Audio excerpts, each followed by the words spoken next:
En 1995, plusieurs années après leur rencontre avec Alain Morel derrière les barreaux, les frères Martin semblent avoir totalement disparu des radars des autorités françaises.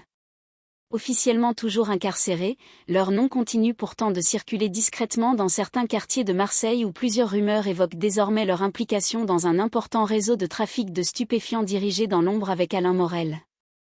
Au fil des mois, les services de police spécialisés dans la lutte contre le trafic de drogue commencent alors à recevoir plusieurs signalements laissant penser que les frères Martin continueraient à gérer certaines opérations criminelles malgré leur détention, notamment grâce à plusieurs intermédiaires chargés de transmettre ordre, argent et informations à l'extérieur de la prison. Très rapidement, les soupçons des enquêteurs se tournent vers une possible association entre Alain Morel et les frères Martin, une alliance qui inquiète particulièrement les autorités marseillaises en raison de l'influence grandissante du trafic de stupéfiants dans plusieurs quartiers de la ville.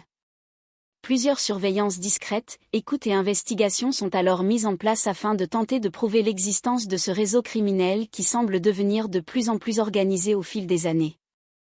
Mais malgré les nombreux soupçons pesant sur eux, aucune preuve concrète ne permet réellement d'impliquer officiellement les frères Martin dans les activités liées au trafic de drogue dirigé par Alain Morel.